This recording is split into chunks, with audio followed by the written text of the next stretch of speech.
오늘 우리에게 주시는 하나님의 말씀 보겠습니다. 요한복음 17장 6절에서 10절까지입니다.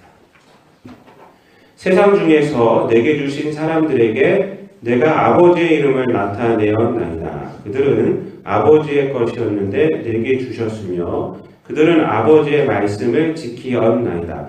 지금 그들은 아버지께서 내게 주신 것이 다 아버지께로부터 온 것인 줄 알았나이다. 나는 아버지께서 내게 주신 말씀들을 그들에게 주었사오며 그들은 이것을 받고 내가 아버지께로부터 나온 줄을 참으로 아오며 아버지께서 나를 보내신 줄도 믿었사옵나이다. 내가 그들을 위하여 비옵나니 내가 비옵는 것은 세상을 위함이 아니요 내게 주신 자들을 위함이니이다. 그들은 아버지의 것이로소이다. 내 것은 다 아버지의 것이요 아버지의 것은 내 것이온데 내가 그들로 말미암아 영광을 받았나이다. 아멘. 오늘 공독한 말씀을 가지고 내게 주신 사람들이라는 제목으로 함께 은혜를 나누도록 하겠습니다.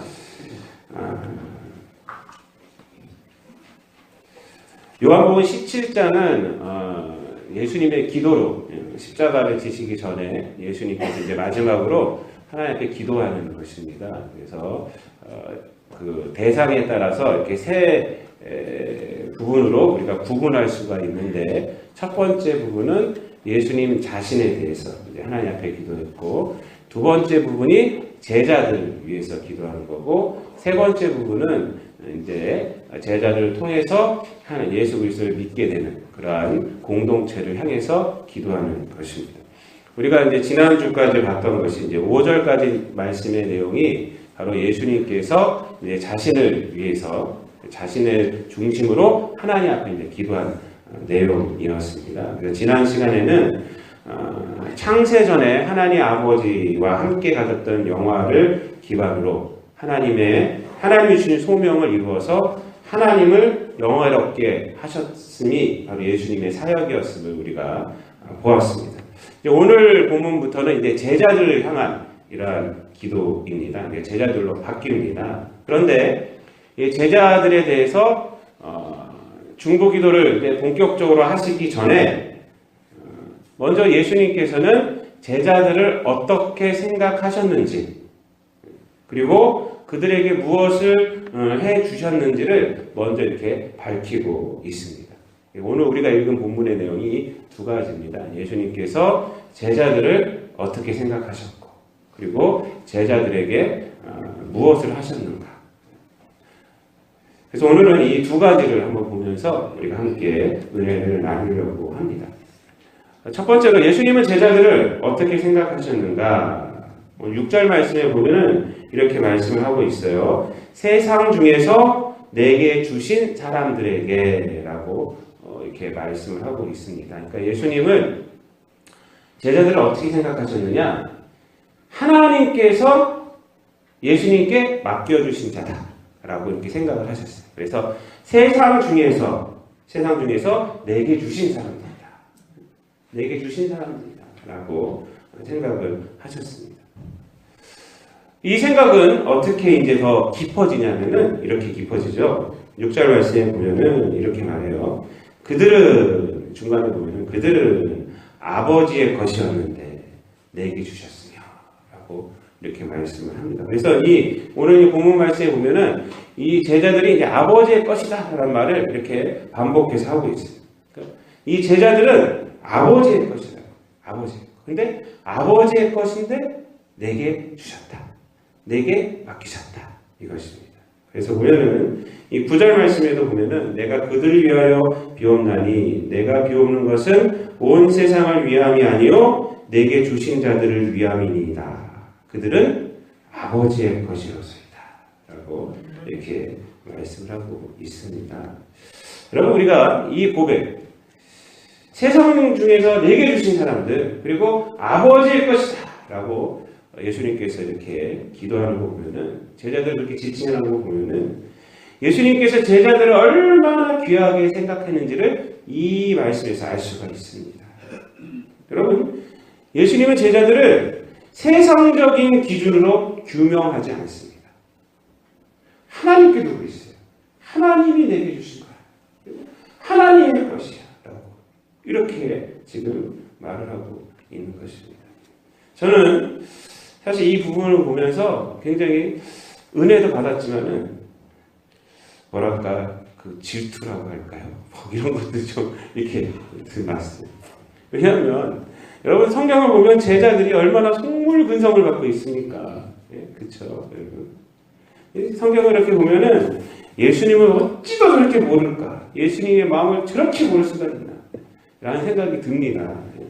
이 십자가를 지시기 위해서 예루살렘에 오셨는데 그 가운데서 제자들이 보여준 행동은 서로 자리 싸움을 했어요. 오른편, 왼편 뭐 이런 거. 그러니까 나머지 제자들이 막 화를 냈어요. 그걸 알게 되고. 왜 화를 냈습니까? 예수님이 지금 어떤 형편인데 네가 그럴 수가 있느냐? 이 생각으로 화를 냈어요? 아니죠. 나보다 먼저 말했다고.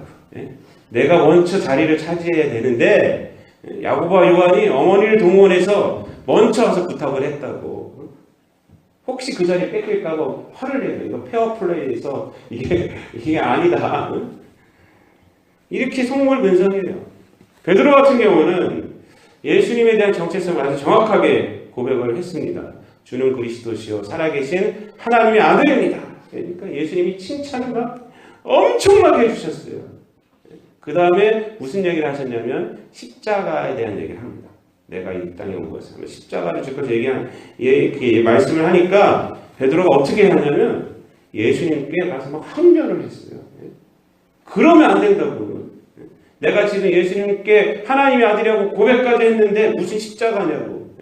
항변, 그러니까 그 원어적인 걸 보면은 막 가서 따졌다는 거예요. 이렇게 말렸다는 정도가 아니라 따졌다는 거예요.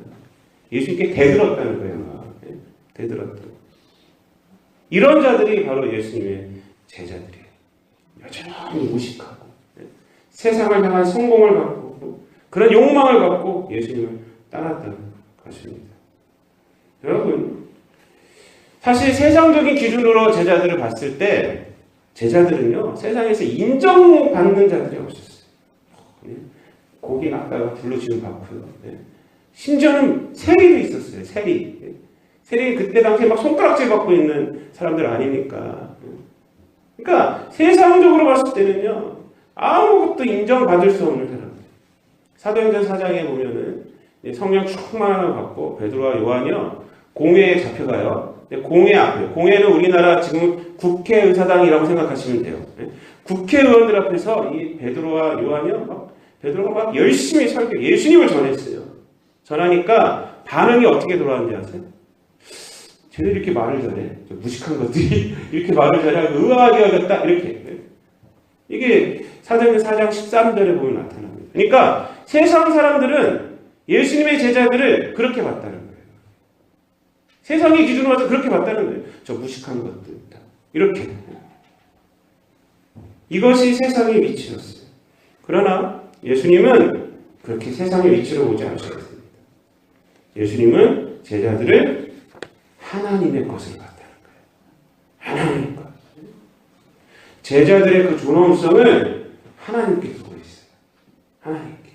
하나님께서 나에게 맡겨주십니다. 하나님께서 나에게 맡겨주십니다.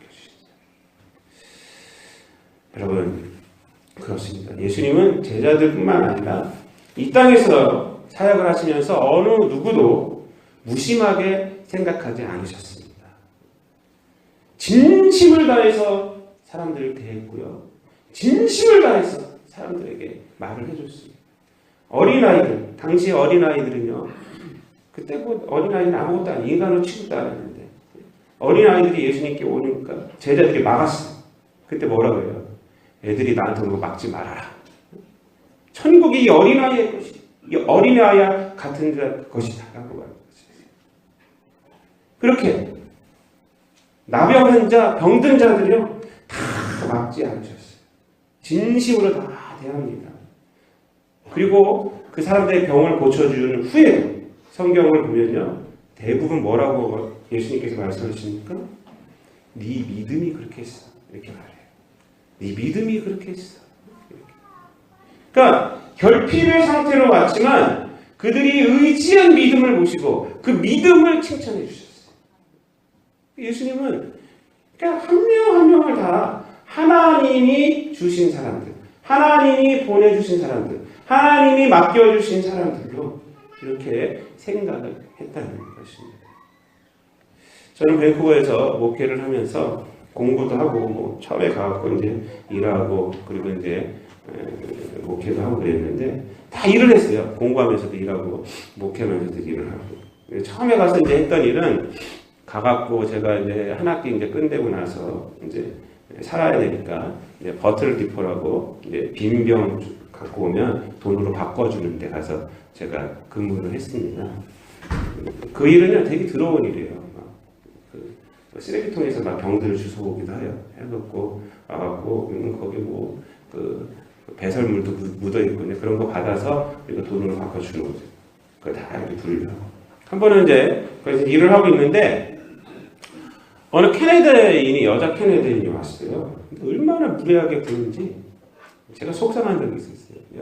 막 무시를 하고 원래 그 봉투에 갖고 오면 플라스틱은 플라스틱대로 그 다음에 알루미늄은 알루미늄대로 또 병은 병대로 또 이렇게 비닐로 된 거 파우치 같은 거는 파우치대로 해서 자기들이 분류해서 딱 갖고 와요. 카운트하기 시키고 저희가 다 카운트해서 곱하기 얼마씩 돈을 딱 주는 거예요. 그리고 저도 이제 분류를 다 해놔야 되고.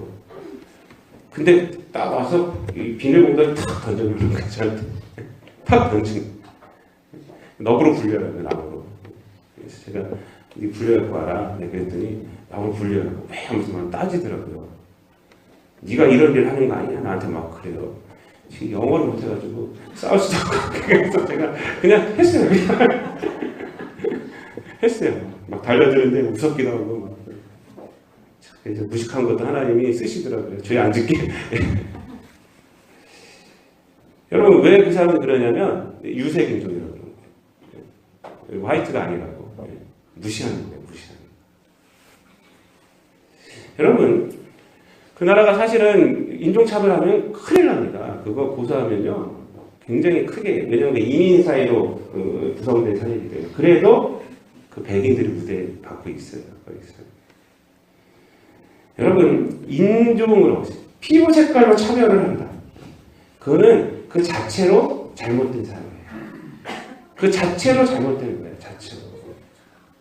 여러분 이 세상 어느 것도 차별의 기준이 될 수는 없습니다. 차별의 기준이 될 수 없어요. 우리는 사람들을 볼 때 사실 근데 은근히 차별하고 살아요. 내가 가진 것이 중심이 돼서, 내가 배운 것이 중심이 돼서, 나의 위치가 중심이 돼서, 내 경험이 중심이 돼서 은근히 사람들을 무시하고 이런 경우들이 우리들에게 종종 발견이 됩니다. 그러나 사람들을 무시하고 사람들의 존엄함을 모르는 자는 성숙한 사람이라고 할 수가 없습니다. 예수님은 제자들을 절대 그렇게 보지 않았어요. 하나님이 내게 주신 사람, 하나님의 것, 하나님의 것. 우리들도 마찬가지예요. 하나님의 것을 보셔요. 하나님의 것, 그리고 하나님이 내게 주신 사람. 여러분 이것을 우리가 잘 적용을 해야 됩니다. 우리 가정에서 우리 자녀들에게 사실 이것을 잘 적용을 해야 돼요. 여러분 자녀들은요 내 것이 아니에요. 하나님이 우리에게 맡겨주신 겁니다. 내 핏줄이라고 해서 내 것이라고 생각하면 그건 착각입니다. 내 마음대로 할 수 있다? 아닙니다.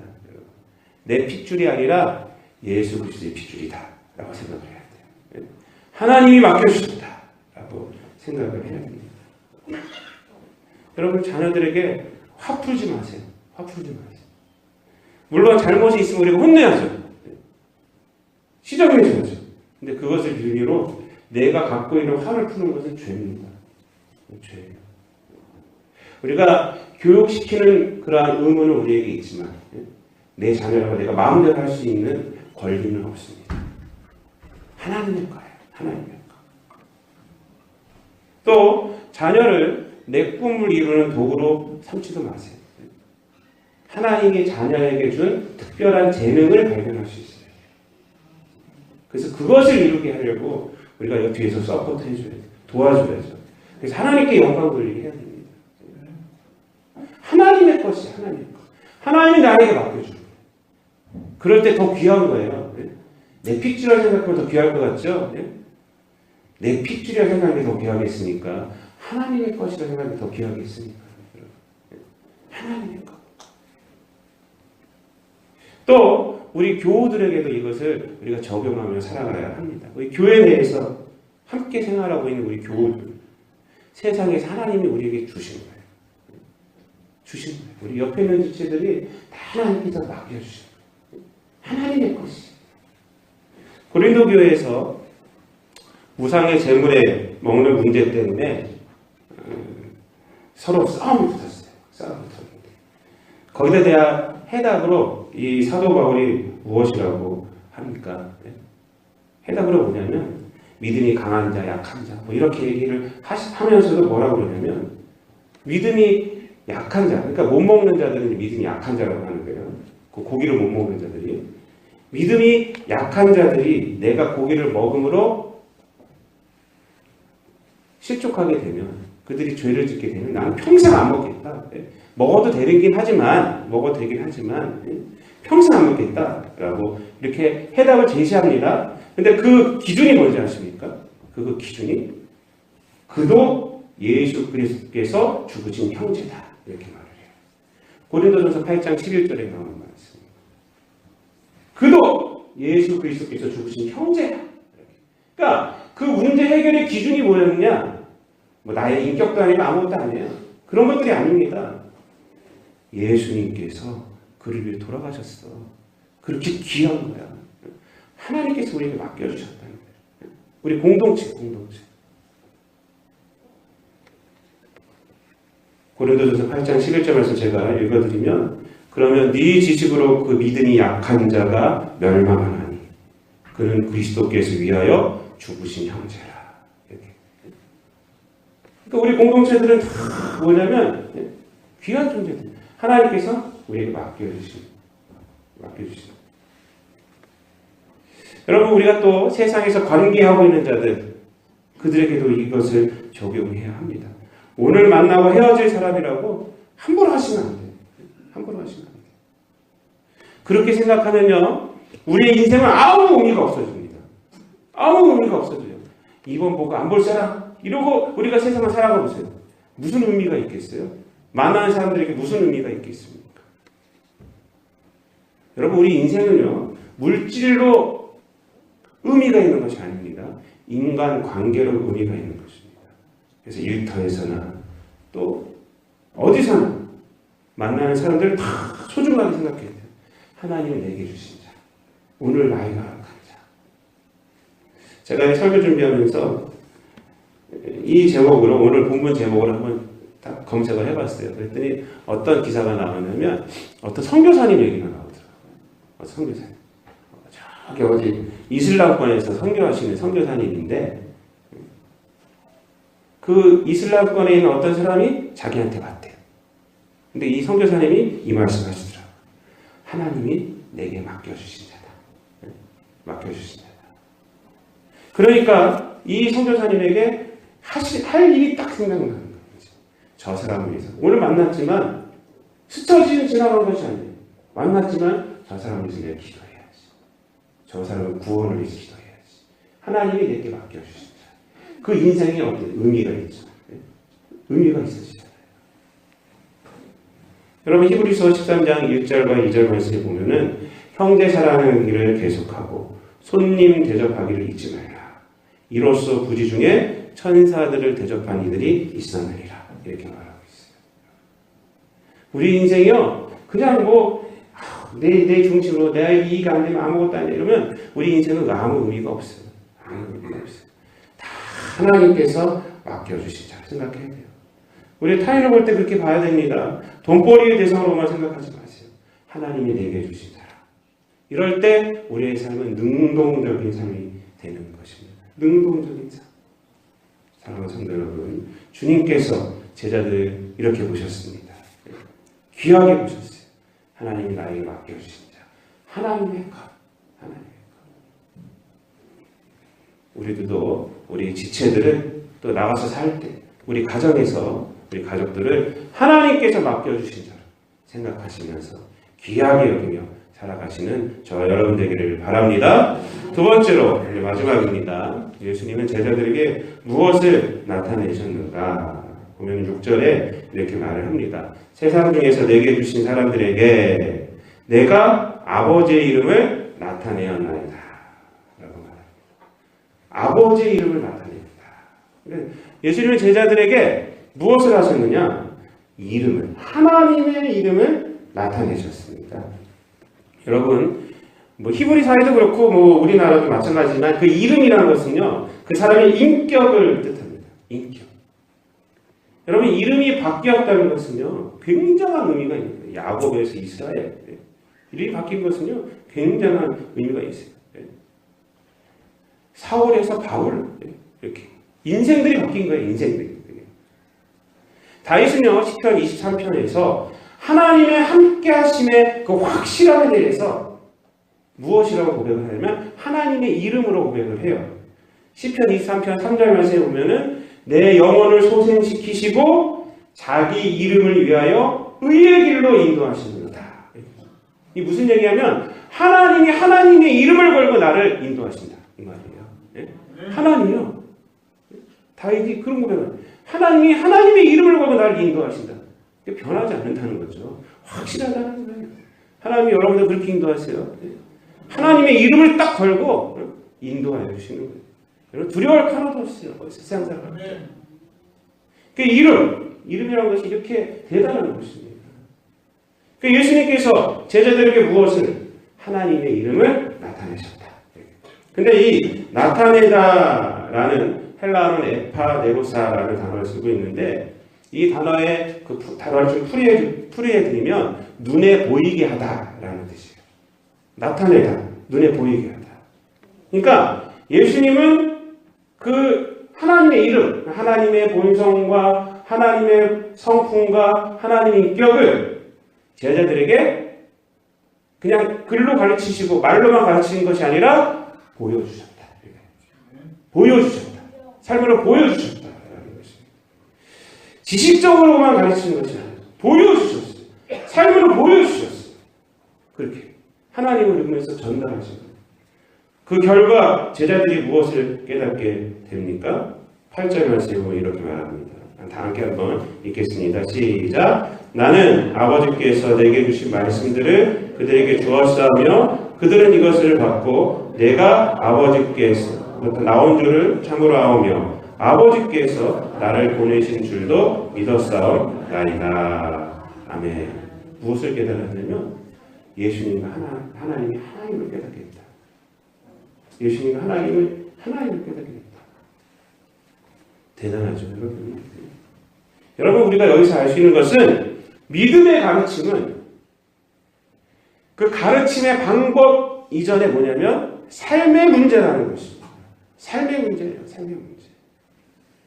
여러분, 기술적인 지식은 단순히 실험을 하고 뭐 내용을 이렇게 가르쳐주고 실판을 갖고 쓰면 됩니다. 그러나 이 믿음의 문제는요, 가르침보다 전하는 자의 삶이 더 중요해요. 삶으로 보여줘야 됩니다. 보여줘야 돼요. 하나님의 성품과 인격을 담지 않고는, 그러한 삶을 살지 않고는 여러분 영향력이 없습니다. 그래서 우리가 하나님의 이름을 내가 지식적으로 아는 것보다 중요한 것은 하나님의 이름을 나타내는 거예요. 내 삶으로 나타내는 겁니다. 사는 모습이 없을 때 우리 믿음은 죽은 믿음이에요. 죽은 믿음이에요. 오늘날 전 세계 기독교의 문제가 뭐냐? 하나님의 이름이 없어서가 아니잖아요. 성경책이 없어서도 아니잖아요. 십자가가 없어서도 아니잖아요. 기독교 문화가 없어서도 아닙니다. 그런 건 넘쳐납니다. 그러네 하나님의 이름을 보여주는 것이 없기 때문에. 여러분, 오늘날 모든 가치가 돈으로 가요. 예수님은 이 만문의 이 위험성을 벌써 그 시대부터 알고 계셨어요. 그래서 재물과 하나님을 겸하여 섬길 수 없다. 이 재물의 위험성을 오늘날 가치는 얼마나 가졌느냐로 나타납니다. 자녀들의 꿈이요, 세상에서 돈을 잘 버는 것이 됐어요. 애들한테 물어보면 꿈이 뭐냐? 재벌 2세인데 아버지가 안 도와줘. 이러고 있거든요. 무슨 의미인지 잘 모르세요? 자기는 죽었다 깨도 재벌 2세가 될 수 없대요. 아버지가 재벌이 돼야 되는데.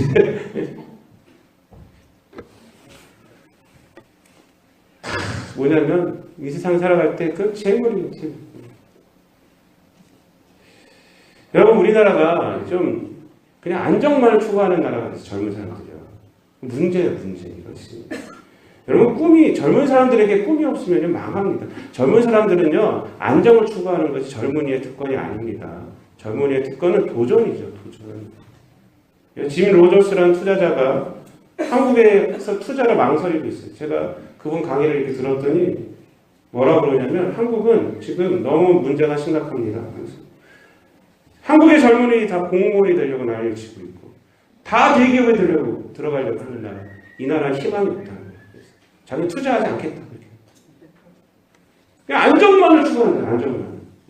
근데 우리들도 그러잖아요. 애들한테 뭐라 그래요? 공무원들.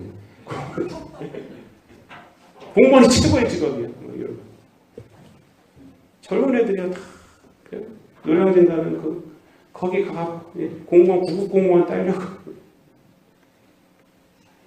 꿈이 없는 나라는 자기 투자하지 않겠다는 거예요. 젊은 애들 이러면 우리나라 망한다는 거예요. 망한다는 거예요. 나라에서도 젊은 애들이 사업을 할 수 있도록 꿈을 펼칠 수 있도록 제도적인 장치를 해줘야 된대요. 우리나라 그게 너무 안 돼 있대. 너무 규제가 많대. 그러니까 로저스라는 투자가가 자기는 한국에 투자를 않겠다고. 여러분 돈을 버는 것이 나쁜 것은 아닙니다. 그러나 돈 자체가 아니고 내용이 있어야 되고 삶이 있어야 돼요.